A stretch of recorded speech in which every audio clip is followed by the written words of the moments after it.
के बारे में जाना था कि भी एसिड क्या होते हैं, बेसिस क्या होते हैं। हमने जाना था कि भी एसिड की फिजिकल प्रॉपर्टीज क्या होती हैं, कुछ उनके बारे में जाना था कि भी इंडिकेटर्स क्या होते हैं, कि भी कैसे हम एसिडिक और बेसिक सॉल्यूशन है, अगर हमें पता लगाना है कि कोई चीज़ एसिडिक है या फिर बेसिक है तो उनके बारे में पता लगाना था। तो हम लगा सकते थे, हमारे पास इंडिकेटर्स थे, नेचुरल और सिंथेटिक इंडिकेटर्स के एग्जांपल मैंने आपको दिए थे। जैसे क्या हो गया आपके पास, लिटमस पेपर हो गया, फिनोल्फथालीन हो गया, टर्मरिक हो गया, अभी मिथाइल ऑरेंज हो गया, और आपके पास ओल्फैक्टरी इंडिकेटर्स के बारे में बताया था। ओल्फैक्टरी यानी कि जो क्या करते हैं, हमें स्मेल, किसी चीज़ की स्मेल से हम पता लगा सकते हैं कि भी एसिडिक सॉल्यूशन है बेसिक। उसके लिए मैंने बताया था आपको, घरों में आपके पास ओनियन है, ओनियन का पेस्ट बनाएंगे और उस ओनियन के पेस्ट की स्मेल करके देखो, फिर उसको एक बार एसिडिक सॉल्यूशन में डालो, एक बार बेसिक सॉल्यूशन डालो उसके अंदर थोड़ा थोड़ा, तो आपको अलग अलग डिफरेंट काइंड की कैरेक्टरिस्टिक स्मेल आएगी, एसिड के साथ डिफरेंट टाइप के और बेस के साथ डिफरेंट टाइप की। तो उससे हम क्या कर रहे थे, हम एसिड और बेस के बारे में पता लगा सकते थे। और इससे भी कहीं अच्छा भाई, इन दोनों में तो हम पता लगा रहे थे कि दोनों टाइप के इंडिकेटर्स में कि एसिड और बेस के बारे में, लेकिन स्ट्रेंथ के बारे में पता लगाने के लिए हमारे पास एक स्पेशल इंडिकेटर है जिसको हम बोलते हैं यूनिवर्सल इंडिकेटर। यूनिवर्सल इंडिकेटर यानी कि आपके पास पीएच स्केल है, पावर ऑफ हाइड्रोजन या फिर आप पोटेंशियल ऑफ हाइड्रोजन बोल सकते हो। मैंने आपको बताया था जो एसिड होते हैं यानी कि जिनके अंदर क्या होते हैं, H पॉजिटिव आयंस बनाते हैं उनके एक्वस सॉल्यूशन के अंदर, और बेसिस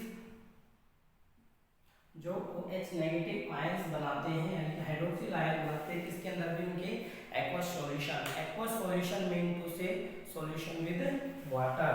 और मैंने आपको बताया था कि भी एक चीज की सावधानी जरूर करनी है कि जब आप एसिड या बेस को वाटर के अंदर ऐड कर रहे हो, हाँ एसिड और बेस को वाटर के अंदर ऐड करना, ना कि वाटर को एसिड और बेस के अंदर। जिस तरह से आपके पास एसिड है, अगर आप एसिड को बेस वाटर के अंदर ऐड कर रहे हो, मान लो ये आपने वाटर ले रखा है, तो इसको जब आप एसिड डालोगे तो इसको धीरे धीरे स्लोली ऐड करो एक कॉर्नर से, और साथ में कांस्टेंट स्टीरिंग करते रहो, इसको हिलाते रहो, शेक करते रहो, जिससे क्या हो जाएंगे, कंप्लीटली डिजोल्व होता रहे। और डिजोल्व होने के बाद ये क्या करेगा, मान लो आपके पास एसिड ले लेते हैं हम, हाइड्रोक्लोरिक एसिड, जब इसको हमने वाटर के अंदर ऐड किया तो क्या बना लेगा ये, H पॉजिटिव यानी कि, और क्लोराइड आया, यानी कि कंप्लीटली क्या हो गया है, ये डिसोसिएट हो गया है। तो कंप्लीटली डिसोसिएट कौन हो रहा था आपके पास, स्ट्रॉन्ग एसिड। जो स्ट्रॉन्ग एसिड है वो कंप्लीटली डिसोसिएट होकर क्या करते हैं, H पॉजिटिव आयंस बनाते हैं। और इसी तरह हम बेस की बात कर रहे थे, जो बेस होते हैं वो कंप्लीटली डिसोसिएट होकर क्या बनाते हैं, आपके पास हाइड्रोक्सिल आयन बनाते हैं, यानी कि OH नेगेटिव आयंस बनाते हैं, वो क्या होते हैं आपके पास बेसिस। और इसके बारे में बताया था, जो कंप्लीटली डिसोसिएट हो जाते हैं वो स्ट्रॉन्ग एसिड होते हैं, जो कंप्लीटली डिसोसिएट नहीं होते वो क्या होते हैं, वीक एसिड होते हैं। जैसे फॉस्फोरिक एसिड हो गया आपके पास, ये कंप्लीटली डिसोसिएट नहीं होता। और जो आपके पास ऑर्गेनिक एसिड है वो भी क्या है आपके पास, वीक एसिड है। मैंने आपको ऑर्गेनिक एसिड के बारे में बताया था। ऑर्गेनिक एसिड होते क्या हैं, those obtain from plants and animal, जो भी प्लांट्स और एनिमल से हमको ऑब्टेन यानी कि प्राप्त होते हैं उनको क्या बोलते हैं हम, ऑर्गेनिक एसिड। और इस चैप्टर में हम ऑर्गेनिक एसिड के बारे में ज़्यादा नहीं पढ़ेंगे, इस चैप्टर में हम मिनरल एसिड के बारे में पढ़ेंगे। Mineral acid those obtain from minerals. तो ऑर्गेनिक एसिड के बारे में एक टेबल है इसमें, और आपके ऑप्शन टाइप में भी आ जाता है कोई क्वेश्चन की भी, जैसे आपके पास पूछ लिया जाता है vinegar contain which kind of acid, vinegar के अंदर कौन सा एसिड पाया जाता है, तो विनेगर के अंदर एसिटिक एसिड पाया जाता है। क्या पाया जाता है आपके पास, एसिटिक एसिड। अच्छा, आपके पास लेमन और ऑरेंज, इसके अंदर क्या पाया जाता है आपके पास भी, सिट्रिक एसिड पाया जाता है। क्या पाया जाता है, सिट्रिक एसिड पाया जाता है। टैमराइंड, इमली, इसके अंदर क्या कौन सा एसिड पाया जाता है बेटा, टारटेरिक एसिड पाया जाता है। अच्छा भाई आपके पास अगर बात करते हैं हम श्योर मिल्क मान लो, श्योर मिल्क यानी कि जब दूध खट्टा हो जाता है या फिर जब कर्ड बन जाती है तो उसके अंदर क्या पाया जाता है, लैक्टिक एसिड पाया जाता है। अच्छा भाई आपके पास टोमेटो हो गया, टोमेटो के अंदर ऑक्जेलिक एसिड पाया जाता है। अच्छा अगर हम बात करते हैं आपके पास आंट स्टिंग यानी कि जो कि आपके पास चींटी काटती है, तब उस टाइम पे हमें मैंने बताया था पेन और इरिटेशन होती है, तो वो क्या छोड़ते हैं भी एक एसिड छोड़ते हैं हमारी स्किन के ऊपर यानी कि बॉडी में, ठीक है, जिससे क्या हो जाता है स्वेलिंग हो जाती है, यानी कि जो एसिड है वो वहाँ पे एक्यूमुलेट होकर पेन और इरिटेशन कोज करता है। और वो कौन सा एसिड होता है आपके पास, मिथेनोइक एसिड।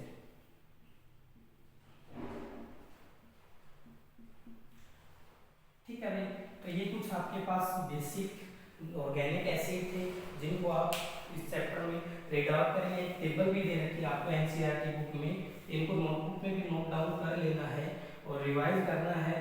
तो आई एम नॉट श्योर, लेकिन कई बार आ जाता है ऑप्शन टाइप में क्वेश्चन पूछ लिया जाता है, या फिर फिलिंग द ब्लैंक्स में भी आपसे कई बार पूछ लिया जाता है कि भी kind of acid contain this, कि भी किस टाइप का एसिड पाया जाता है, जैसे विनेगर के अंदर आप देख लो या फिर टोमेटो के अंदर देख लो। तो आगे हम भाई इस चैप्टर में हमने पढ़ा था एसिड और बेस के बारे में जाना था भाई, स्ट्रॉन्ग एसिड क्या होती हैं, वीक एसिड क्या होती हैं, पीएच स्केल के बारे में भी हमने पढ़ लिया था। तो फिजिकल प्रॉपर्टीज भी हमने एसिड और बेस की देख ली थी। तो नाउ आज हम एसिड और बेस की केमिकल प्रॉपर्टीज को रीड आउट करेंगे यहाँ पे। अब मैंने लास्ट चैप्टर में मतलब लास्ट लेक्चर में सॉरी मैंने आपको साल्ट के बारे में बताया था कि भी आपके पास साल्ट होते क्या हैं, उनको प्रिपेयर कैसे करते हैं, तो उसको भी करेंगे हम, क्योंकि इस चैप्टर में आपको 5 टाइप के साल्ट्स के बारे में डिस्क्राइब कर रखा है, तो उनको भी हम आगे पढ़ेंगे। पहले हम एसिड और बेस की केमिकल प्रॉपर्टीज के बारे में देख लेते हैं। जो एसिड है यानी कि केमिकल प्रॉपर्टीज ऑफ एसिड,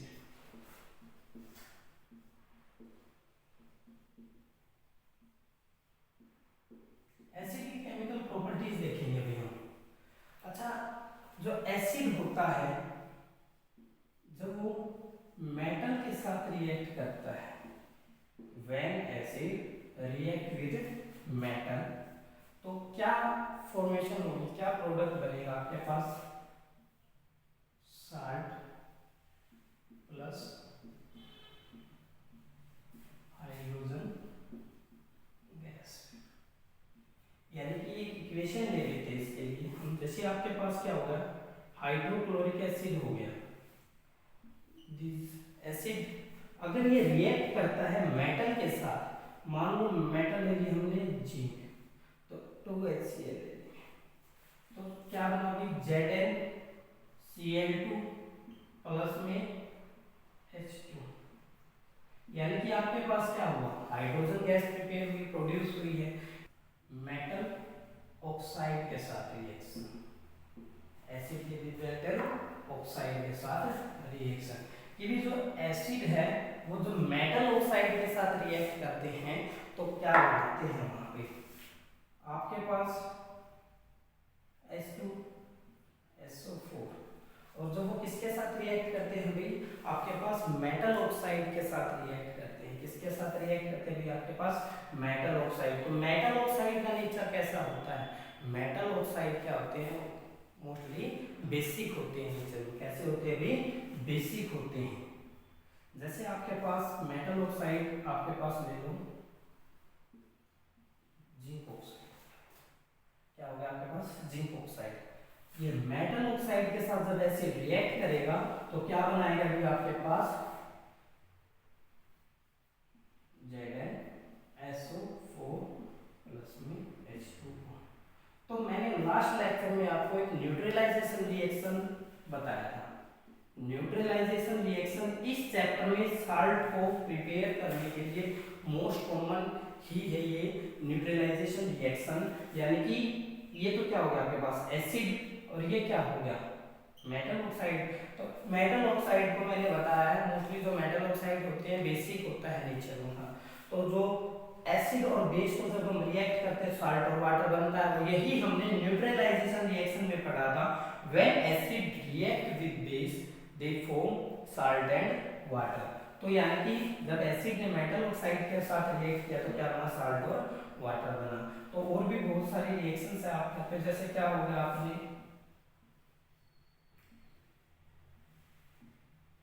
मान लो ZnCl2 प्लस में H2, यानी कि जब एसिड ने मेटल ऑक्साइड जो कि बेसिक नेचर होता है तो रिएक्ट किया तो साल्ट और वाटर बना। तो ये एक प्रकार की मतलब न्यूट्रलाइजेशन रिएक्शन की तरह ही है, क्योंकि बेस और एसिड ने रिएक्ट किया तो साल्ट और वाटर बना है आपके पास। तो नेक्स्ट आपके पास है फिर इसमें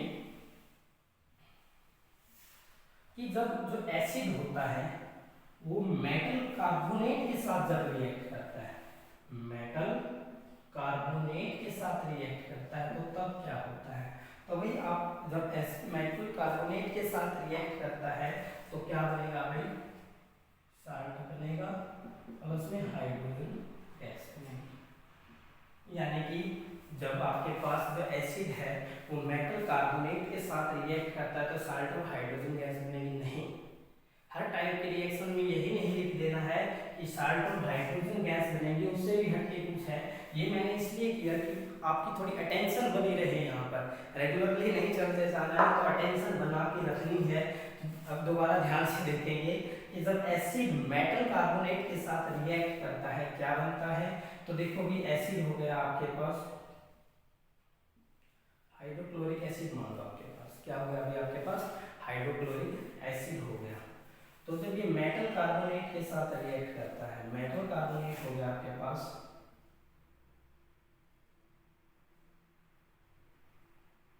NaHCl3, यानी कि मेटल कार्बोनेट और सॉरी ये मेटल हाइड्रोजन कार्बोनेट हो गया। ये क्या हो गया आपके पास, मेटल कार्बोनेट Na2CO3। यानी कि जो एसिड होता है जब मेटल कार्बोनेट के साथ रिएक्ट करता है, साथ में जो एसिड होता है यानी कि HCl किसके साथ रिएक्ट करता है, मेटल हाइड्रोजन कार्बोनेट के साथ रिएक्ट करता है। ये दोनों रिएक्शन साथ में कर लेते हैं हम। तो जो एसिड होता है जो मेटल कार्बोनेट के साथ रिएक्ट करता है तो क्या प्रोडक्ट प्रोटीन होगा आपके पास, तो क्या बनेगा अभी आपके पास 2NaCl, यानी कि साल्ट मिला भी आपको, प्लस में भी आपको क्या मिला, वाटर H2O प्लस में CO2। तो आपने क्या ऑब्जर्व किया यहाँ पे कि भी जो एसिड था, एसिड ने जब मेटल कार्बोनेट के साथ रिएक्ट किया तो साल्ट, वाटर और कार्बन डाइऑक्साइड। तो मेन चीज यहाँ पे आपको क्या याद रखनी है कि जो आपके पास जब मेटल कार्बोनेट के साथ एसिड ने रिएक्ट किया तो कार्बन डाइऑक्साइड गैस प्रोड्यूस हुई। When acid react with metal carbonate, it produce carbon dioxide gas, salt and water। और अभी देखो ये तो मेटल कार्बोनेट के साथ या मेटल हाइड्रोजन कार्बोनेट के साथ एसिड की रिएक्शन है भाई। तो ये देखेंगे हम एसिड की रिएक्शन थी किसके साथ, मेटल हाइड्रोजन कार्बोनेट के साथ। तो यहाँ पे देखो आपके पास NaCl प्लस में आपके पास क्या हो गया H2O प्लस में आपके पास क्या हो गया CO2। तो सेम थिंग यहाँ पे भी क्या बना, साल्ट बना, हाइड्रोजन वो सॉरी वाटर बना है और कार्बन डाइऑक्साइड। तो एक चीज यहाँ पे आपने क्या सीखी भी, जब एसिड मेटल कार्बोनेट के साथ रिएक्ट करे या फिर मेटल हाइड्रोजन कार्बोनेट के साथ रिएक्ट करे तो क्या बनाता है, साल्ट देता है आपके पास, क्या देता है, साल्ट देता है, वाटर देता है और प्लस में कार्बन डाइऑक्साइड गैस देता है। क्या देता है आपके पास, कार्बन डाइऑक्साइड गैस देता है। तो ये चीज आपने याद रखनी। तो इसी के साथ एक रिएक्शन और है, उसको भी हम साथ में रिवाइज कर लेते हैं। यानी कि जब हम स्लेट लाइन यानी कि लाइन वाटर के अंदर से कार्बन डाइऑक्साइड गैस को पास करते हैं, passing carbon dioxide gas through slaked lime, यानी कि अभी हमने कार्बन डाइऑक्साइड गैस प्रोड्यूस हुई हमारे पास मेटल कार्बोनेट और मेटल हाइड्रोजन कार्बोनेट के साथ रिएक्शन करने के बाद। तो भी अब देखेंगे हम कि भी अगर हम जो कार्बन डाइऑक्साइड आपके पास ऑब्टेन हुई है, उस कार्बन डाइऑक्साइड गैस को हम स्लेट लाइन, यानी कि लाइन वाटर के अंदर से, यानी कि CuH ट्वाइस कैल्शियम हाइड्रोक्साइड, इसके अंदर से जब हम कार्बन डाइऑक्साइड गैस को पास करते हैं तो आपको क्या ऑब्टेन होता है। तो जब इसके अंदर से कैल्शियम हाइड्रोक्साइड यानी लाइम वाटर के अंदर से कार्बन डाइऑक्साइड को पास करते हैं तो क्या बन जाएगा आपके पास CaCO3 प्लस में हाइड्रोजन, यानी कि कैल्शियम कार्बोनेट, क्योंकि 2 to 4 3 और 1 4, तो यानी कि आपके पास जब लाइम वाटर के अंदर से कार्बन डाइऑक्साइड गैस को पास किया तो आपके पास क्या बना, आपके पास कैल्शियम कार्बोनेट और वाटर।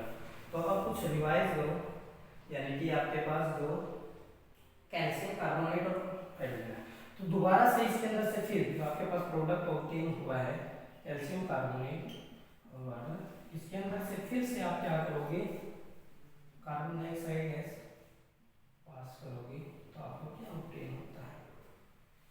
देखो भी जब आपने कैल्शियम कार्बोनेट वाटर को इसके अंदर से किया तो क्या होगा आपके पास CaHCO3 ट्वाइस, यानी कि वही रिएक्शन हो गया। क्या हुआ आपके पास कैल्शियम कार्बोनेट और वाटर, तो देखो भी वहाँ पे क्या चीज़ गलत है, वाटर नहीं आएगा, आपके पास प्रोडक्ट क्या तैयार हुआ है कैल्शियम कार्बोनेट और वाटर, जो आपके पास प्रोडक्ट ऑब्टेन हुआ था उसके अंदर आपने फिर से जब कार्बन डाइऑक्साइड गैस को पास किया तो आपके पास क्या बना गया, आपके पास कैल्शियम हाइड्रोजन कार्बोनेट। तो ये चीज याद रखनी है कि मेटल हाइड्रोजन कार्बोनेट और मेटल कार्बोनेट के साथ जब एसिड रिएक्ट करता है तो कार्बन डाइऑक्साइड गैस की बॉन्ड होती है, और अगर कार्बन डाइऑक्साइड गैस को हम लाइम वाटर के अंदर से पास करते हैं तो रिमूव द मिल्कीनेस, तो क्या मिलता है हमें, आपके पास मेटल कार्बोनेट और मेटल हाइड्रोजन कार्बोनेट मिला है भी, जब हमने इसके अंदर से दोबारा से कार्बन डाइऑक्साइड गैस को क्या किया, हमने पास किया है। तो आपको पता है कि जो आपके पास जैसे लाइमस्टोन हो गया, चाक हो गया, मार्बल हो गया, ये अलग अलग टाइप है, किसके डिफरेंट फॉर्म है, किसकी भी मेटल कार्बोनेट की, यानी कि कैल्शियम कार्बोनेट की, किसकी है भी आपके पास कैल्शियम कार्बोनेट की, लाइमस्टोन, चाक और मार्बल्स पे। तो जो आपके पास मेटल कार्बोनेट्स होते हैं और मेटल हाइड्रोजन कार्बोनेट होते हैं, तो किसके साथ रिएक्ट करते हैं, एसिड के साथ रिएक्ट करते हैं, तो आपको कोरस्पोंडिंग साल्ट देते हैं, कार्बन डाइऑक्साइड देते हैं और वाटर देते हैं, वो हम ऑलरेडी पढ़ चुके हैं। तो ये थी किसी भी मेटल और मेटल ऑक्साइड के साथ, मेटल कार्बोनेट और मेटल हाइड्रोजन कार्बोनेट के साथ एसिड रिएक्शन। नाउ भाई अब हम करेंगे बेसिस की, क्या है आपके पास बेसिस की केमिकल प्रॉपर्टीज को रीड आउट करेंगे हम। केमिकल प्रॉपर्टीज ऑफ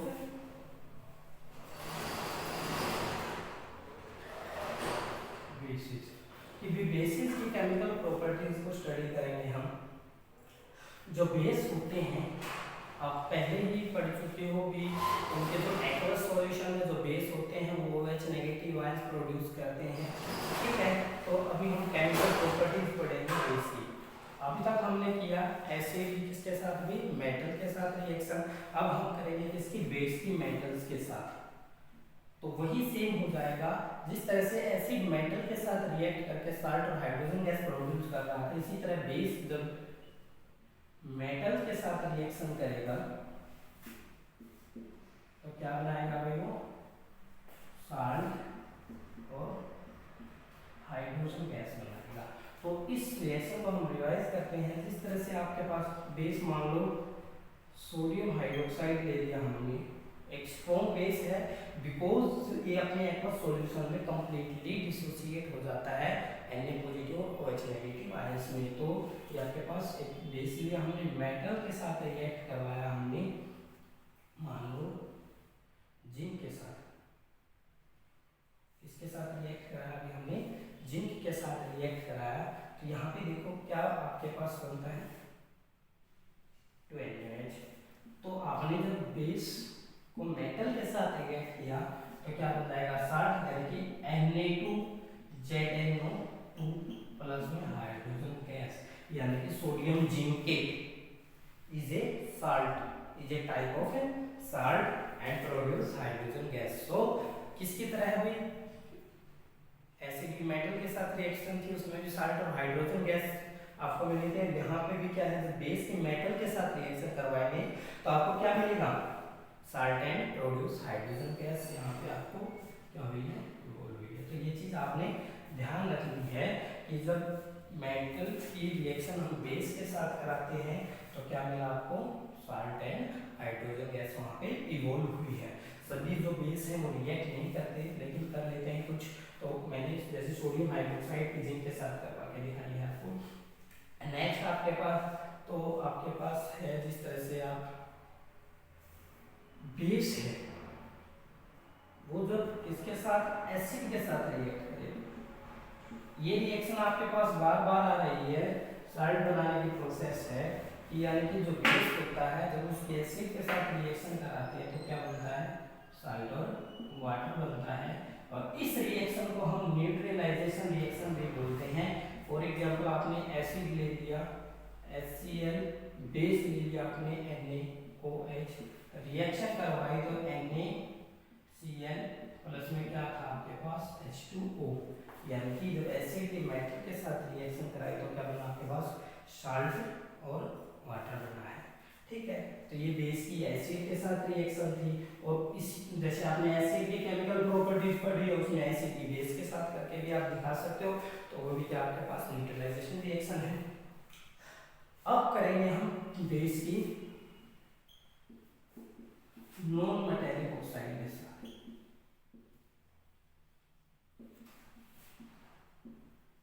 रिएक्शन करते हैं तो क्या बनता है, जब बेस नॉन मेटेलिक ऑक्साइड के साथ रिएक्शन करते हैं तो क्या बनाएंगे आपके पास, साल्ट प्लस वाटर।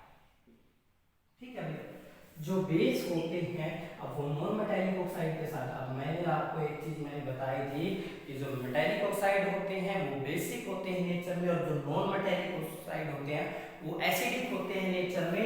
तो जो बेस है एसिड के साथ रिएक्ट करता तो ऑब्वियसली साल्ट और वाटर ही बनाएगा।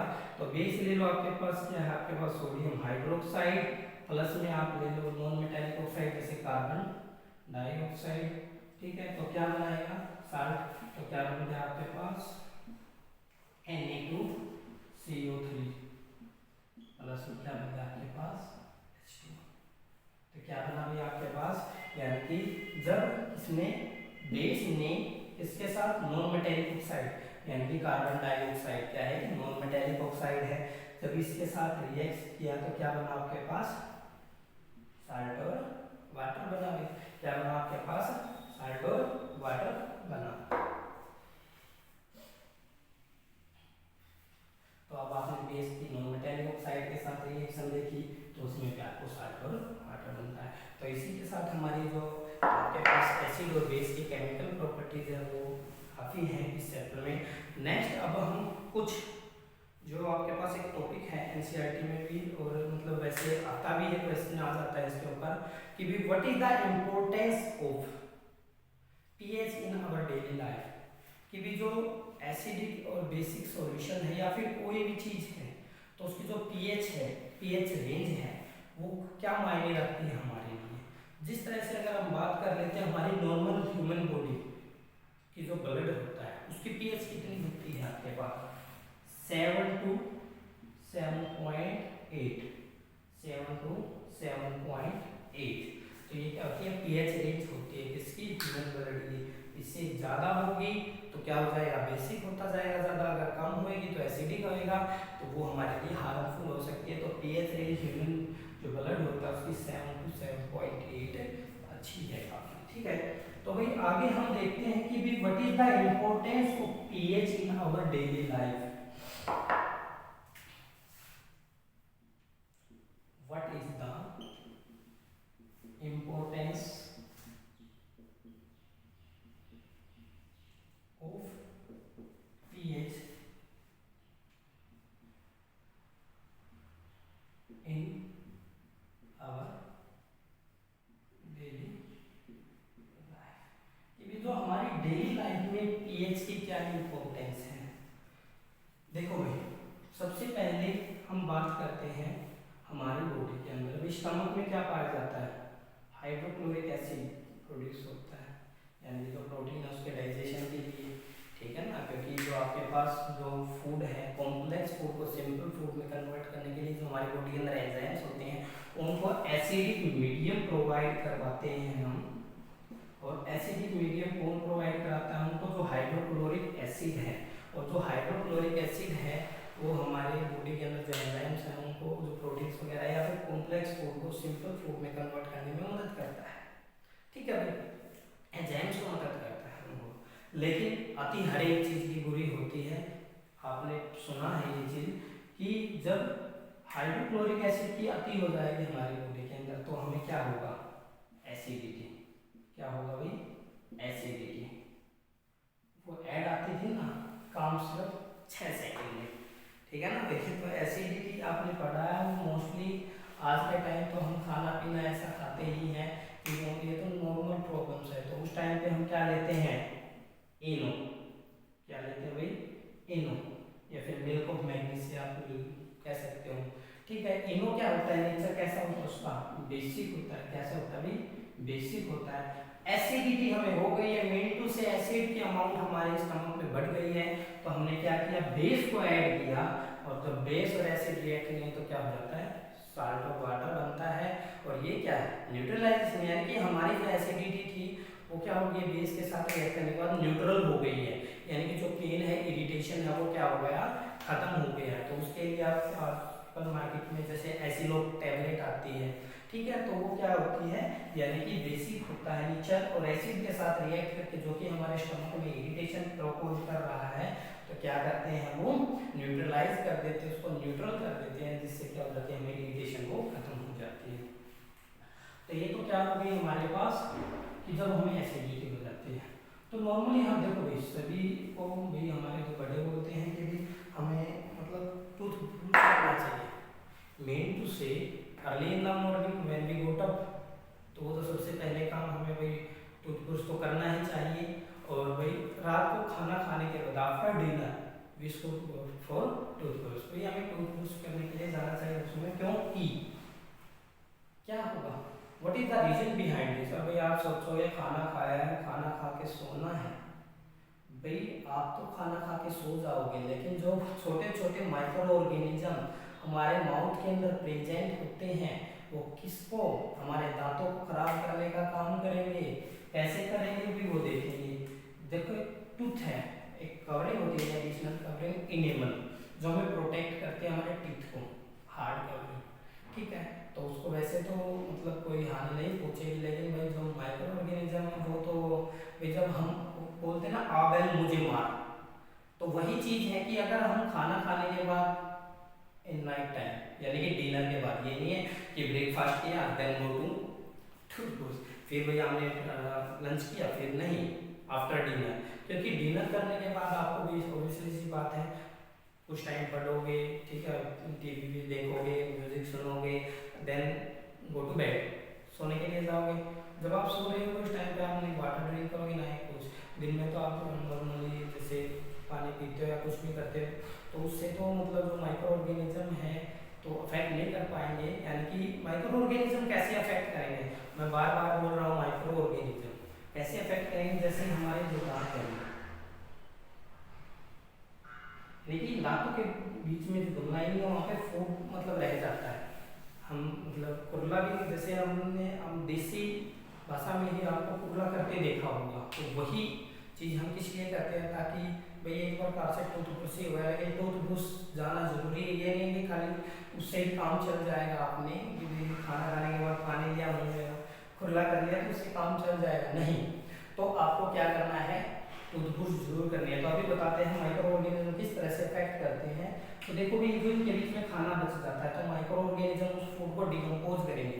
सिंपल सी बात है कि भी खाने के अंदर क्या है? शुगर के मॉलिक्यूल है, ग्लूकोज तो कार्बोहाइड्रेट के टाइप है, ठीक है।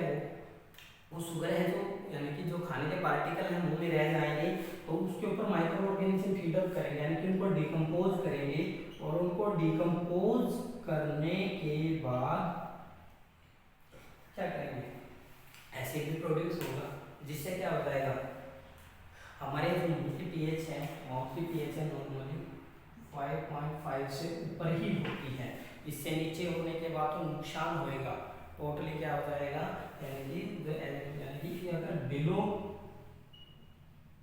5.5 चली जाती है तो ज़्यादा यानी कि आपके पास जो है एसिड की स्ट्रेंथ बढ़ती चली जाएगी और उसके बाद क्या होते जाएंगे, कोरोड, यानी कि जो आपके टिप हैं वो कोरोड हो जाएंगे, जंग लगने वाली बात है, खराब हो जाएंगे। देखा होगा अगर हम टूथब्रश नहीं करते हैं तो हमें जो दांत हैं वो कोरोडेड हो जाते हैं। तो ये चीज़ आपको ध्यान रखनी है, टूथब्रश डेली रूटीन में करना है, ठीक है। पता चल गया अभी हमारी जो माउथ की पीएच लेवल है वो किस तरह से डिक्रीज होती है और उससे एसिडिक होती चली जाती है अगर हम टूथब्रश नहीं करते हैं। तो सुबह उठते ही और शाम को डिनर के बाद टूथब्रश जरूर करना है। तो गाइस नेक्स्ट हम देख रहे थे कि हमने पढ़ लिया कि जिस तरह से हमारे लिए किस तरह से इफेक्टिव है पीएच रेंज, क्योंकि हमारे माउथ की पीएच रेंज घटी तो हमें जो टीथ है वो कोरोड हो गई। अब नेक्स्ट हम देखते हैं कि प्लांट्स, जो प्लांट्स के लिए किस तरह से इफेक्टिव है पीएच रेंज।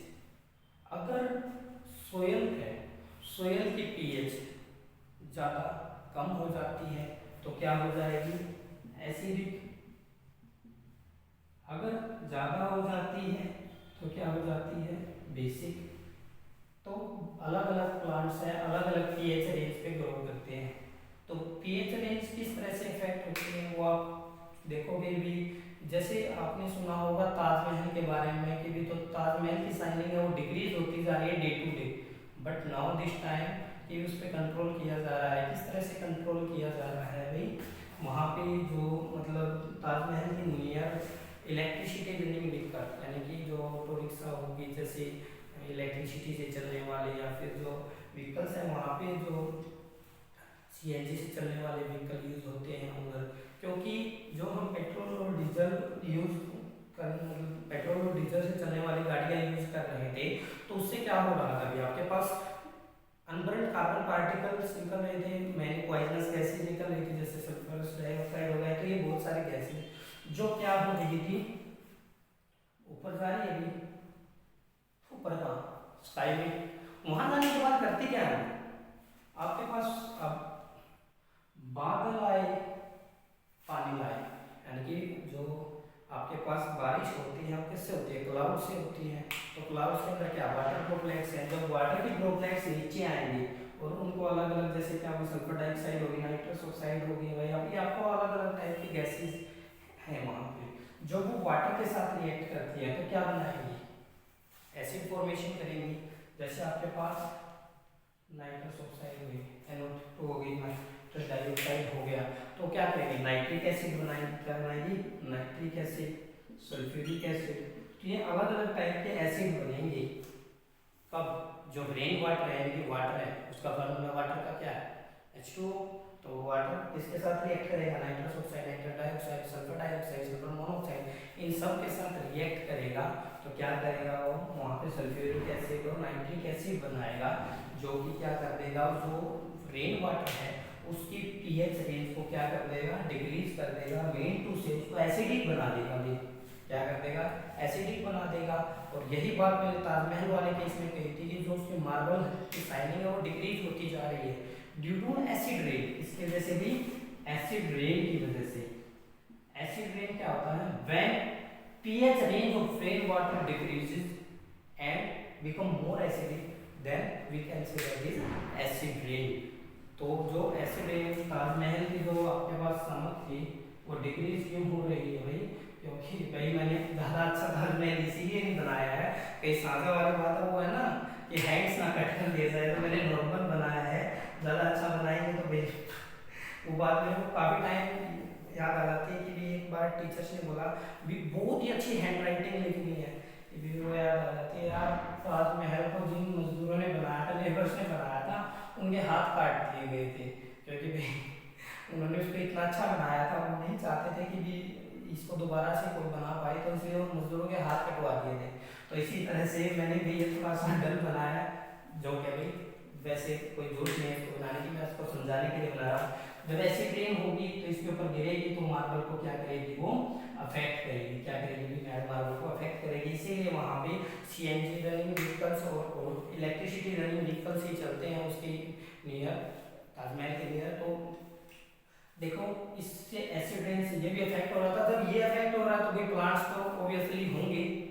तो अगर आप किसी मेट्रो सिटी या फिर इंडस्ट्रियल सिटी की बात करो जहाँ पे क्या होता है पोल्यूशन ज़्यादा है यानी कि स्मोक ज़्यादा है, जो वो स्मोक होता है या फिर वो होता है जो मतलब किसी भी जैसे लकड़ियाँ जला रहे हैं हम, जैसे आपके पास पेट्रोल डीजल रनिंग व्हीकल्स हैं उनसे भी आपके पास अनबर्न कार्बन पार्टिकल निकल रहे हैं, वो जाएंगे ऊपर और वाटर रेन वाटर को एसिडिक कर देंगे और जिससे क्या हो जाएगा वहाँ पे रहने वाले जो लिविंग ऑर्गेनिज्म जैसे एक्वेटिक ऑर्गेनिज्म हैं यानी कि जो नदियों में आपके पास पोन्स में हैं वो एसिड रेन उसके अंदर आके मिक्सअप होगा और उनको भी इफेक्ट करेगा एक्वेटिक ऑर्गेनिजम्स को यानी कि वाटर लिविंग ऑर्गेनिजम्स को जैसे फिशेज को टर्टल्स को इनको।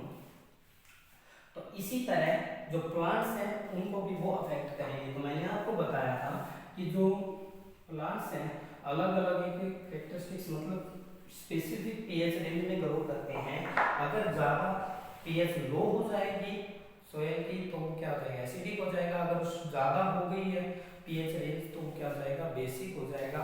उसको हमें नॉर्मल पीएच रेंज में लाने के लिए हम उसके अंदर अगर ज़्यादा बेसिक हो गई तो उसके अंदर एसिडिक ऐड करेंगे कुछ, अगर ज़्यादा एसिडिक होगी तो उसके अंदर कुछ बेसिक ऐड करेंगे ताकि हम उसकी पीएच रेंज को क्या कर सकें नॉर्मल जो उस प्लांट्स के लिए स्टेबल है उस पीएच रेंज में हम ला सकें। तो अगर हमें अपने नज़दीक में कहीं पीएच रेंज चेक करनी है सोइल की तो एक मिट्टी ली उसके अंदर वाटर को डिजोल्व कर लिया और फिर हमने क्या डाला पीएच पेपर डालना। तो पीएच पेपर डाल के आप चेक करोगे कि और फिर जो मैंने आपको बताया था आपके पास एक कलर सेट दी होती है पीएच बुकलेट के बाहर, तो उसके अंदर आप चेक करोगे कि इसकी पीएच रेंज कितनी है तो उससे आप पता लगा सकते हो। ये है इसके अंदर से निकाला after some time when it will dry up, तब आप चेक करोगे इसको पीएच रेंज को, किसकी पीएच रेंज को चेक करोगे आप सोइल की। तो भाई ये आपके पास इम्पोर्टेंस हो गई हमारी डेली लाइफ में। अब एक छोटा सा एक किस्सा है उसको भी हम डिस्कस कर लेते हैं कि जिस तरह से मैंने आपको बताया कि भी प्लांट्स एक स्पेसिफिक पीएच रेंज पे ग्रो करते हैं, तो जल्दी ही उसको मैं छोटे से टाइम में कंप्लीट करूँगा कि भी एक बार हमारा कॉलेज का ट्रिप था, वहाँ पे हम देहरादून गए हुए थे आई थिंक, तो प्रैक्टिकल कलेक्शन के लिए गए थे हम वहाँ से, मतलब जो हिमालय रेंज में प्लांट्स ग्रो करते हैं उनकी कलेक्शन के लिए गए हुए थे कॉलेज की तरफ से।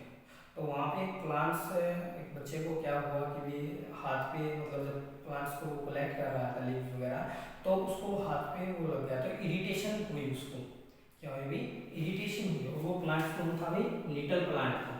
क्या था आपके पास नीटल प्लांट था। नीटल प्लांट क्या करता है मिथेनोइक एसिड सिक्रीट करता है, क्या करता है अभी मिथेनोइक एसिड सिक्रीट करता है और उसका नाम था साहिल, साहिल कपूर था वो भी, जिसके हाथ पे इरिटेशन हुई थी, मेरा अच्छा दोस्त है काफ़ी अच्छा।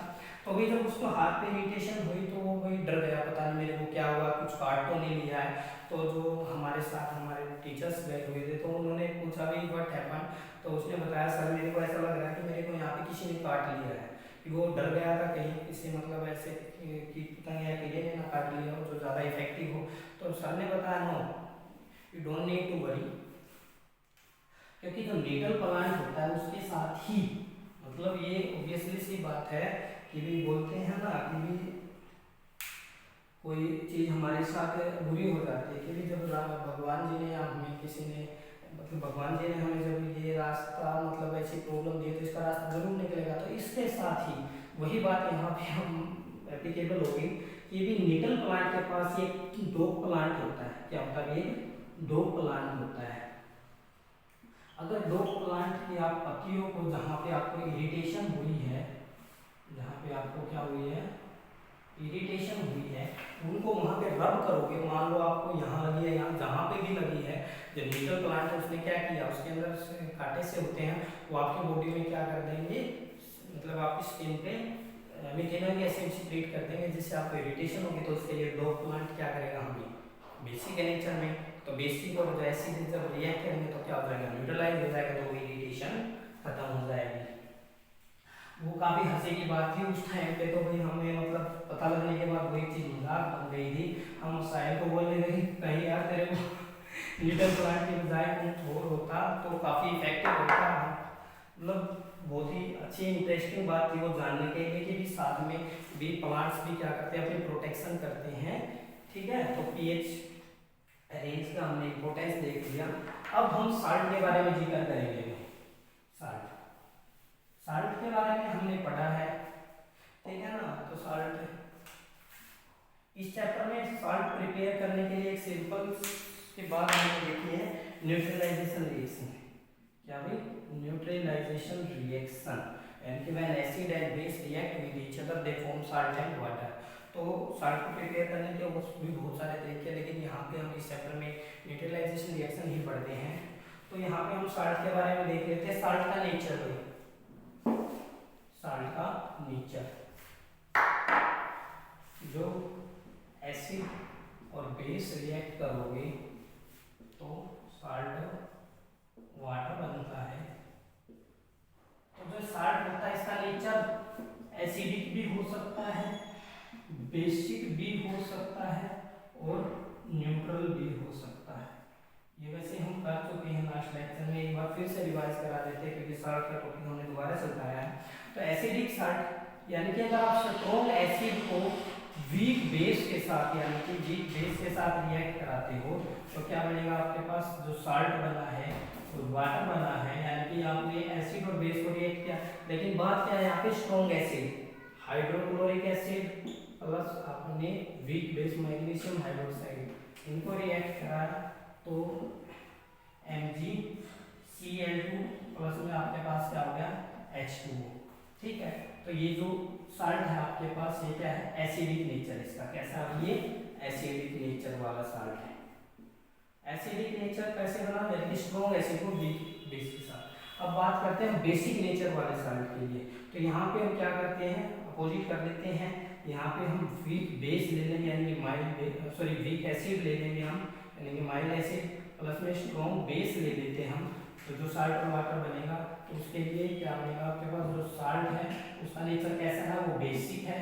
ठीक है भाई, तो देखो रिएक्शन कराते हैं हम। जैसे वीक एसिड कौन सा हो गया आपके पास? वीक एसिड ले लो भाई, आपके पास कार्बोनिक एसिड ले लो NH2CO3। कार्बोनिक एसिड रिएक्ट किया हमने स्ट्रॉन्ग बेस यानी कि पोटासियम हाइड्रोक्साइड के साथ रिएक्ट किया तो क्या बना आपके पास? K2CO3। क्या बना आपके पास? K2CO3। और क्या बना आपके पास? प्लस में 2H2O, यानी कि जो ये आपके पास साल्ट मिला ये कैसा है? बेसिक है। कैसा है ये? बेसिक साल्ट ऑब्टेन हुआ है। तो हमने अगर स्ट्रॉन्ग यानी कि एसिडिक साल्ट लेना है तो स्ट्रॉन्ग एसिड लेंगे और वीक बेस लेंगे। अगर बेसिक साल्ट लेना है तो वीक एसिड लेंगे और स्ट्रॉन्ग बेस लेंगे। अगर हमें न्यूट्रल लेना है तो दोनों क्या कर लोगे आप? स्ट्रॉन्ग एसिड ले लो, स्ट्रॉन्ग ही बेस ले लेंगे। स्ट्रॉन्ग एसिड और स्ट्रॉन्ग बेस ले लेंगे तो जो साल्ट बनेगा वो कैसा बनेगा? हमें न्यूट्रल। कैसा मिलेगा वो? Neutral salt plus water. तो रिएक्शन जैसे हमने HCl प्लस में क्या हो गया अभी आपके पास? स्ट्रॉन्ग बेस भी ले लो आप, सोडियम हाइड्रोक्साइड, तो NaCl प्लस में H2O, आपके पास H2SO4 प्लस में KOH, K2SO4 प्लस में आपके पास 2H2O। ठीक है भाई, तो ये रिएक्शन है, ये कि आपके पास न्यूट्रल साल्ट है। तो हमने देखा एसिडिक, बेसिक और न्यूट्रल साल्ट के बारे में। ठीक है, तो इस चैप्टर में हम सबसे पहले पढ़ते हैं साल्ट के बारे में पढ़ रहे थे भाई हम, क्या है? NaCl, sodium chloride. अब सोडियम क्लोराइड का भी आपके पास एक नाम देखो, सोडियम क्लोराइड को हम कॉमन साल्ट भी बोल देते हैं। क्या बोलते हैं? कॉमन साल्ट और टेबल साल्ट भी बोलते हैं। सोडियम क्लोराइड कहाँ से ऑब्टेन होता है? वैसे ही बेस के साथ रिएक्ट कराते हैं तो सोडियम क्लोराइड हमने बनाया है तो न्यूट्रल साल्ट है ये, इसीलिए हम इसको खाने में भी यूज करते हैं। ठीक है, जो फूड का टेस्ट बनाने के लिए भी हम साल्ट का यूज करते हैं। और ये हमें कहाँ से मिल जाता है अभी? सी वाटर के अंदर से भी मिल जाता है, रॉक फॉर्म में और जो आपके पास। ठीक है भाई, तो दांडी मार्च यानी कि दांडी यात्रा थी जो महात्मा गांधी जी ने हमें, मतलब वो फ्रीडम में बहुत ही मतलब काफ़ी हेल्पफुल थी दांडी मार्च। जब नमक बनाओ कानून तोड़ा था गांधी महात्मा गांधी जी ने, तो वो आप उसके बारे में आपने एसएसटी में पढ़ा है, तो मैं आपको सिर्फ बेसिक एक बात बता रहा हूँ। जो सोडियम क्लोराइड है वो हम खाने में भी यूज़ करते हैं, और जिसको महात्मा गांधी जी ने बनाया था सी वाटर से, ठीक है, ऑब्टेन किया था। तो उसके लिए देखेंगे हम इसमें सबसे पहले इलेक्ट्रोलाइसिस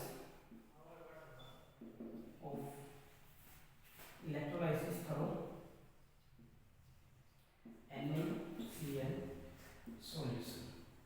भाई NaCl के सॉल्यूशन के अंदर से इलेक्ट्रोलाइसिस कराएंगे हम। इलेक्ट्रोलाइसिस इलेक्ट्रिसिटी पास करेंगे, तो सॉल्यूशन NaCl के सॉल्यूशन को क्या बोलते हैं? ब्राइन। क्या बोलते हैं? ब्राइन, यानी सोडियम क्लोराइड का सॉल्यूशन।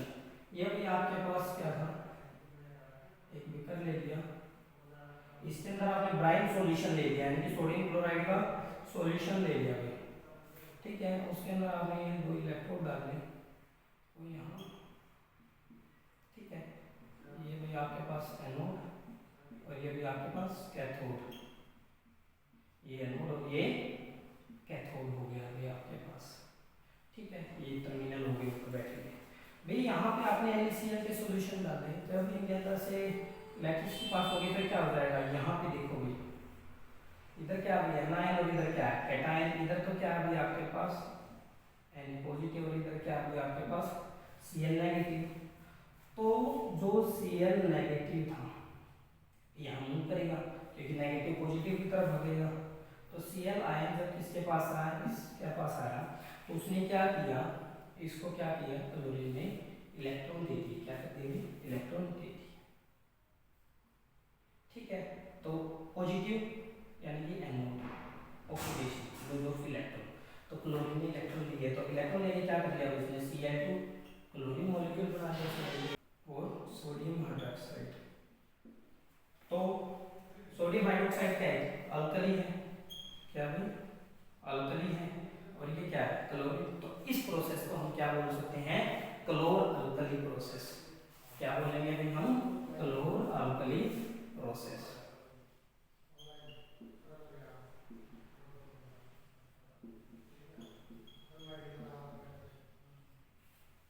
क्लोर अल्कली प्रोसेस बोलेंगे भी, यानी कि क्लोरीन और आपके पास जो अल्कली है वो फॉर्मेशन हुआ है। तो अब हम देख लेते हैं इनकी यूजेस के बारे में कि भी इनके हमारी लाइफ में, डेली लाइफ में क्या क्या यूजेस हैं। तो जल्दी जल्दी करेंगे हम।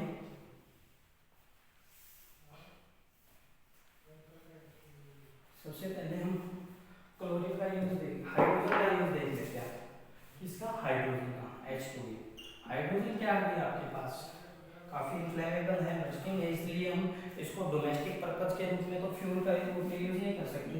इसको हम फ्यूल के रूप में यूज़ करेंगे, but not at domestic purpose. Domestic purpose के लिए यूज़ नहीं करेंगे, इंडस्ट्रियल लेवल पे इसके लिए भी इंडस्ट्रीज में हम इसको फ्यूल के रूप में यूज़ करते हैं। आपके पास इसमें भी इंडस्ट्रीज में।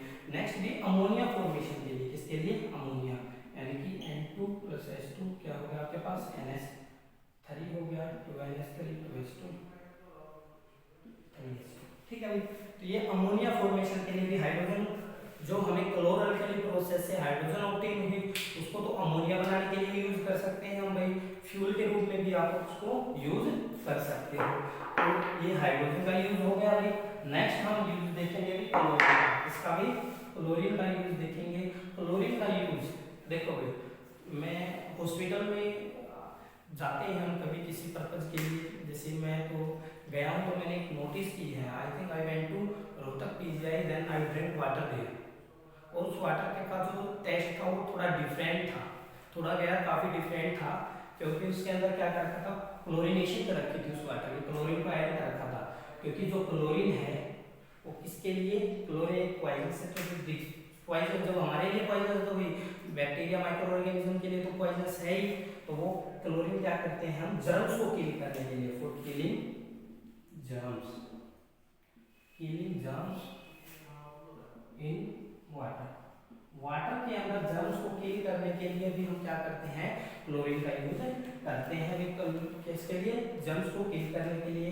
अच्छा, स्विमिंग पूल होते हैं भाई आपके पास, स्विमिंग पूल में भी बैक्टीरिया वगैरह तो बढ़ जाते हैं, उनकी किलिंग के लिए भी हम अब पेस्टिसाइड में जो पेस्टिसाइड्स होते हैं, जो पेस्ट को किल करने के लिए हम खेतों में छिड़काव करते हैं पेस्ट का, पेस्टिसाइड्स का, तो उसमें भी क्लोरीन का यूज किया जाता है भाई। और भी आपके पास पीवीसी, पॉलीविनाइल विनाइल क्लोराइड, एक टाइप का प्लास्टिक का, उसके अंदर भी क्लोरीन यूज किया जाता है। अच्छा भाई, CFC chlorofluorocarbon gas used in refrigerator and ACs, तो उसमें भी क्लोरीन यानी क्लोरीन का यूज किया जाता है आपके पास। और वाटर को डिसइंफेक्टिंग बनाने के लिए, डिसइंफेक्टिंग टू वाटर को डिसइंफेक्टिंग बनाने के लिए भी हम क्लोरीन का यूज करते हैं। तो भाई क्लोरीन के तो हमने बहुत सारे यूज देख लिए हैं। तो क्लोरोअल्कली प्रोसेस से जो हमें क्लोरीन मिला था उसको हमने भी देखो जल को किल करने के लिए यानी कि वाटर ट्रीटमेंट प्लांट में भी यूज करते हैं। अच्छा भाई, वाटर के अंदर क्लोरीन डाल दोगे तो क्लोरीनेशन हो जाएगी वाटर के, जिससे उसके अंदर जो जर्म्स थे वो किल हो जाएंगे और वो अच्छा हो जाएगा पीने में। बट टेस्ट अच्छा नहीं लगता मुझे उसका। स्विमिंग पूल में बैक्टीरिया वगैरह को किल करने के लिए पेस्टिसाइड्स, पेस्ट को किल करने के लिए पीवीसी यानी कि पॉलीविनाइल क्लोराइड, सीएफसी में भी क्लोरोफ्लोरोकार्बन गैस बनाने के लिए भी, और वाटर को डिसइंफेक्टिंग बनाने के लिए हम क्लोरीन का यूज करते हैं। अब बात करते हैं सोडियम हाइड्रोक्साइड की, अल्कली, जिसके लिए sodium hydroxide uses of sodium hydroxide. Sodium hydroxide का यूज भाई डिग्रीसिंग द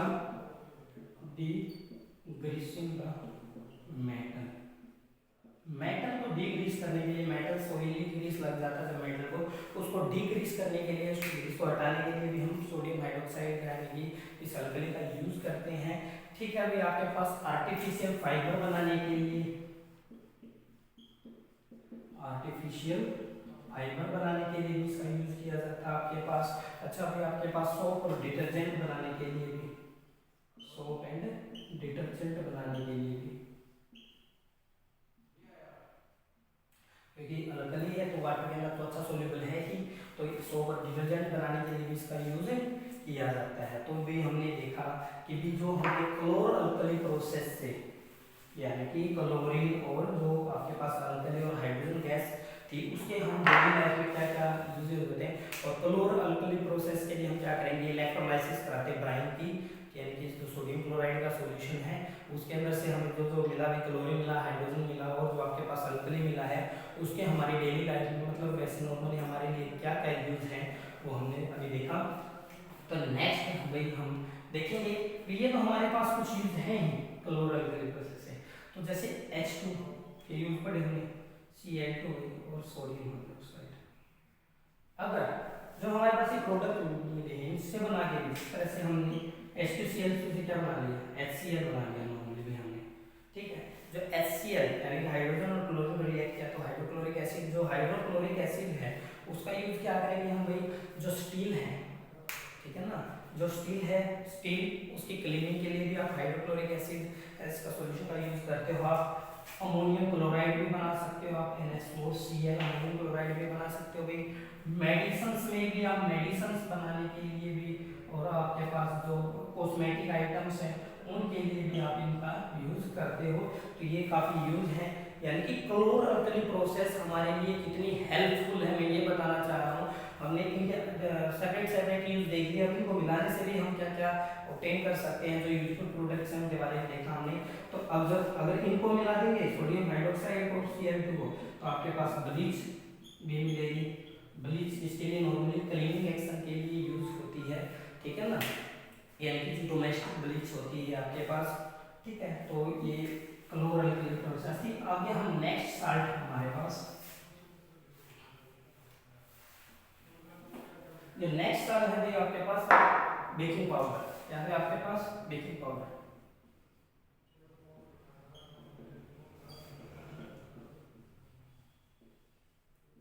ठीक है, बेकिंग पाउडर किस तरह से, सबसे पहले हम इसके साल्ट के टाइप ही हैं ये साल्ट्स के टाइप। तो आपके पास जो लाइम वाटर है उसके अंदर से जब आपने क्लोरीन को क्या किया, पास किया, क्लोरीन को ऐड किया, ठीक है, तो क्या बना दिया आपके पास CaO, Cl2, यानी कि जो बेकिंग पाउडर उसका फार्मूला क्या है CaOCl2। ठीक है, बेकिंग पाउडर का फार्मूला है। ठीक है, जो आपके पास क्या था कैल्शियम हाइड्रोक्साइड, यानी कि क्या था आपके पास जो कैल्शियम हाइड्रोक्साइड था, जब उसके अंदर से क्लोरीन को पास किया तो ये सॉरी बेकिंग पाउडर नहीं है, आई मिस्टेक रिमाइंड मी ना, ब्लीचिंग पाउडर। क्या था आपके पास ब्लीचिंग पाउडर, वो थोड़ा सा माइंड से स्लिप हो गया क्योंकि बेकिंग पाउडर का तो यूज हम खाने डालने में भी यूज करते हैं, सॉरी। ब्लीचिंग पाउडर भी क्या था आपके पास, ब्लीचिंग पाउडर का फार्मूला क्या है कैल्शियम ऑक्सीक्लोराइड, क्या है भी आपके पास कैल्शियम। और इससे नेक्स्ट क्या आपके इससे नेक्स्ट जो बेकिंग सोडा है, तो उसके चक्कर में थोड़ा सा बेकिंग पाउडर हो गया, ये रिमाइंड नहीं रामायण में। तो जो आपके पास ब्लीचिंग पाउडर है, ब्लीचिंग पाउडर का फार्मूला कैल्शियम ऑक्सीक्लोराइड, इसको क्या बोलते हैं हम कैल्शियम ऑक्सीक्लोराइड। तो जो लाइम वाटर है, जो क्या आपके पास लाइम वाटर है, लाइम वाटर के अंदर से जब आपने क्या किया क्लोरीन को क्या किया भी पास किया, एंटीएसिड क्लोरीन के साथ रेट का, तो क्या बना आपके पास कैल्शियम ऑक्सीक्लोराइड बना, ये इसकी प्रिपरेशन है। साथ में आपके पास सॉरी H2O वाटर भी बना है, यानी कि लाइम वाटर के अंदर जो आपने क्लोरीन को पास किया तो कैल्शियम ऑक्सीक्लोराइड और वाटर बना है। तो देखो यहाँ पे भी क्लोरीन का यूज क्लोरोअल्कली प्रोसेस में हमने यूजेस पढ़े थे, तो इसको हमने ब्लीचिंग पाउडर बनाने के लिए भी इसका यूज हमने किया है। ठीक है, जिस तरह से मैंने बताया था ना सोडियम हाइड्रोक्साइड के साथ क्लोरीन का रिएक्ट किया तो ब्लीच बना, तो यहाँ पे कैल्शियम हाइड्रोक्साइड के साथ रिएक्ट किया तो भी आपके पास क्या बनी है ब्लीच बनी है। ठीक है, ब्लीचिंग पाउडर। ठीक है, तो उसके लिए आप यूजेस देखेंगे, क्या करेंगे हम यूजेस, प्रिपरेशन आपने कर लिया, नोटबुक में डाउन करना है उसको साथ साथ, क्योंकि प्रिपरेशन इन साल्ट की, जिस तरह से सोडियम क्लोराइड को हमने कैसे प्रिपेयर किया, और इसी तरह अब हम ब्लीचिंग पाउडर के बारे में। तो यूज ही देखो फॉर ब्लीचिंग, भाई जो ब्लीचिंग है उसका यूज किसके लिए, कॉटन, ठीक है ना, लिनेन, इसको वो वाले ब्लीच मत समझ लेना कि भाई चेहरे की जो ब्लीचिंग आप हेयर सैलून वाले के पास जाते हैं, थोड़ा सा ध्यान से कि भी जो लिनेन है उनके लिए, या टेक्सटाइल इंडस्ट्री में जो आपके पास क्लोथ्स वगैरह होते हैं उनकी ब्लीचिंग के लिए आप इनका यूज करते हैं। वॉशिंग जो क्लोथ्स हैं उनकी ब्लीच करने के लिए आप वॉशिंग क्लोथ्स की ब्लीचिंग करने के लिए यूज करते हो।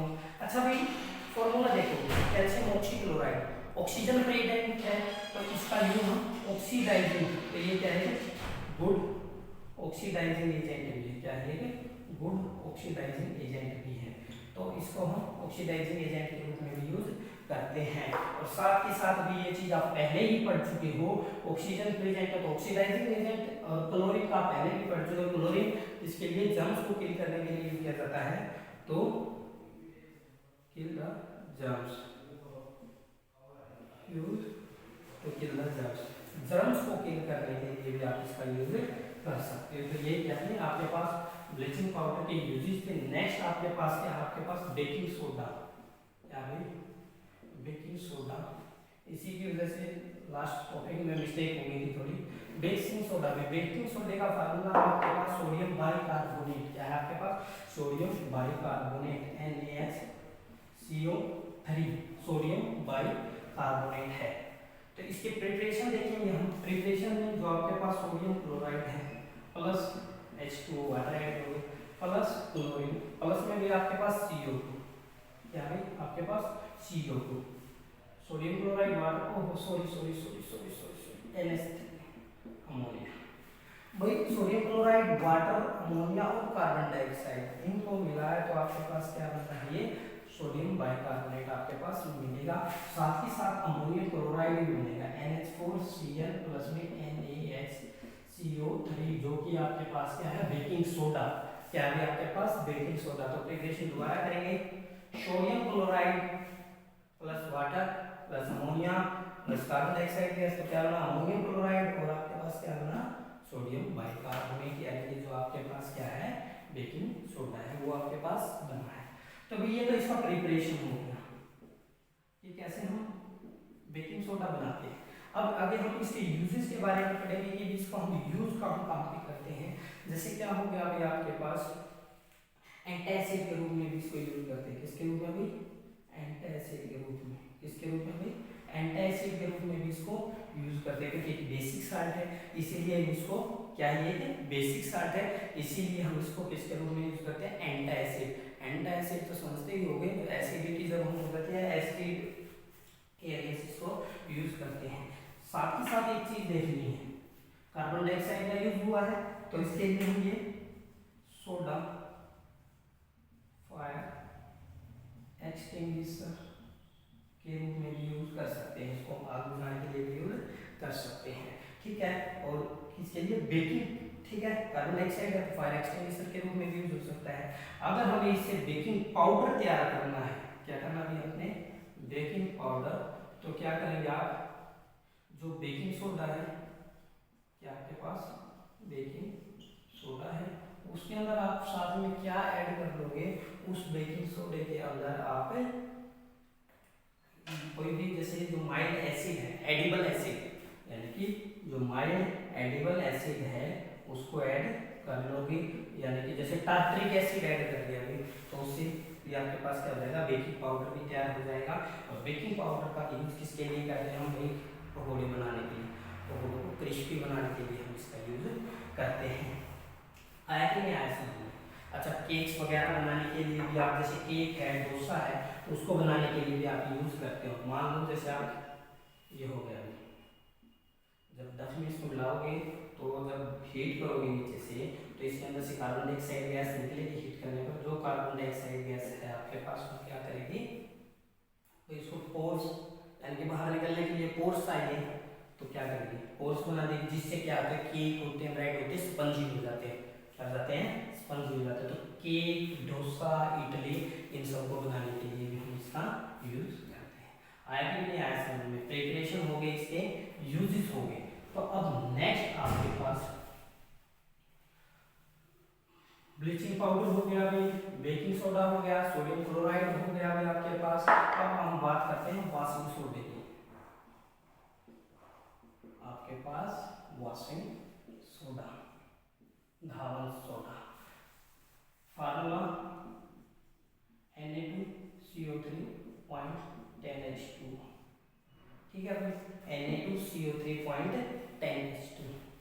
अब 0.10H2 का मतलब जहाँ पे भी ये दिखे, तो इसका मतलब ये नहीं है कि ये इसके अंदर ऐड है, यानी कि ये इसको गीला नहीं कर रहा है, इसको गीला नहीं कर रहा है। यहाँ पे क्या है, वाटर ऑफ क्रिस्टलाइजेशन के रूप में, वाटर ऑफ क्रिस्टलिंग के रूप में, ठीक है। आपने साल्ट के बारे में पढ़ा होगा, 2 टाइप्स के साल्ट होते हैं, जो आपके पास क्या होता है, एसिड, एक तो अमोर्फस और एक क्या आपके पास, जैसे साल्ट में आपके पास जो रेगुलर अरेंजमेंट के बेसिस पे साल्ट को 2 टाइप में क्लासिफाई किया गया, अमोर्फस और क्रिस्टलाइन, ठीक है। तो उसको नहीं पढ़ेंगे हम यहाँ पे, अभी हम यहाँ पे सिर्फ ये देखेंगे कि जहाँ पे 0.10H2 है, तो उसका मतलब क्या है, वाटर ऑफ क्रिस्टलाइन के रूप में है। तो यहाँ के पास क्या हो गया, वॉशिंग सोडा, क्या हो गया ये वॉशिंग सोडा।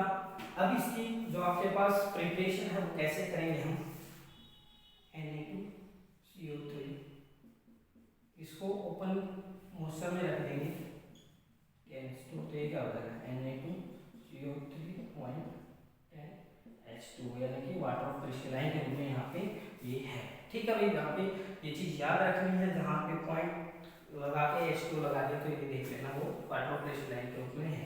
तो ये अपनी प्रिपरेशन हो गई। तो आगे हम इसकी जो आपके पास यूजेज है हमारे डेली लाइफ में, कैसे यूज करते हैं, मतलब जो जो हमारे यूज हैं उनके बारे में देखेंगे। अभी इसका यूज होता है हमारे डेली लाइफ में, कहाँ पे यूज होता है, बोरेक्स प्रिपरेशन में यूज होता है, एक केमिकल है बोरेक्स, उसको बनाने के लिए यूज होगा अभी इसका एसिड सोडे का। साथ के साथ आपके जो पेपर इंडस्ट्रीज हैं, क्या भाई आपके पास पेपर इंडस्ट्रीज हैं,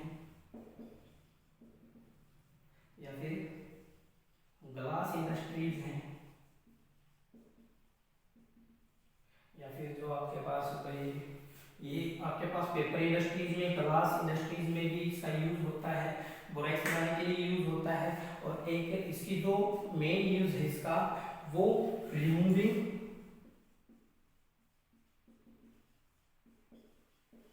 द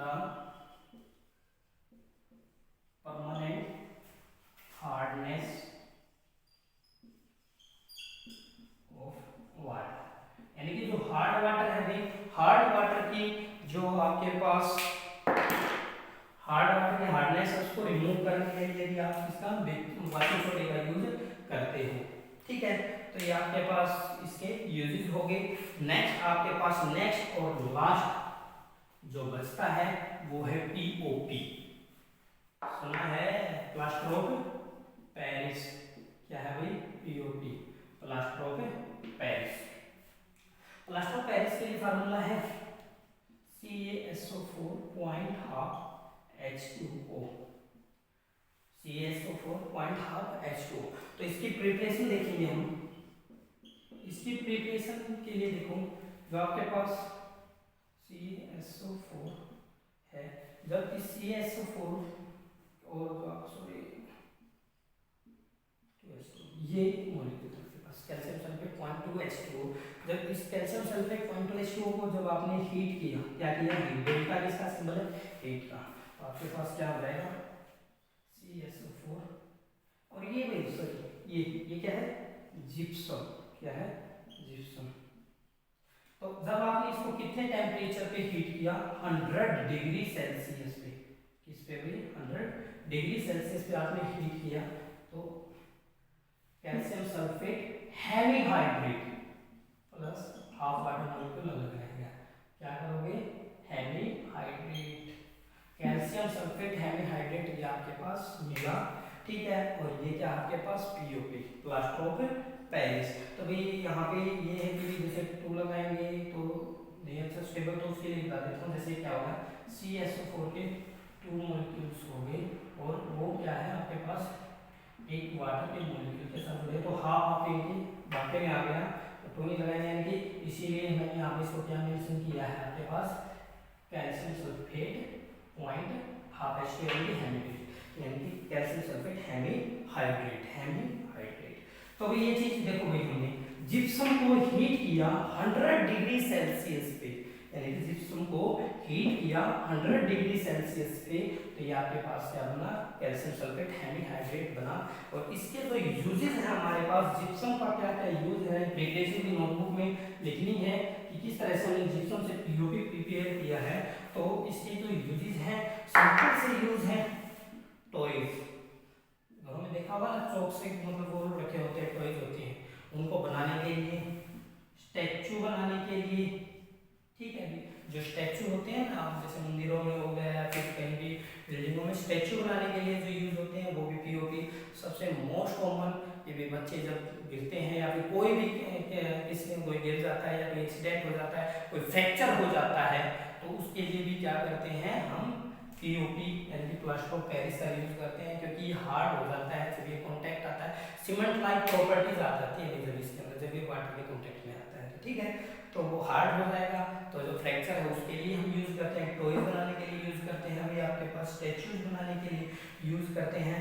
और भी जैसे फॉल सीलिंग होती है भाई, या फिर छतों के अंदर, रूफ के अंदर डिजाइन बनाते हैं आजकल, तो उसके लिए भी हम पीओपी का यूज करते हैं। और इसी के साथ ये चैप्टर आपका कंप्लीट।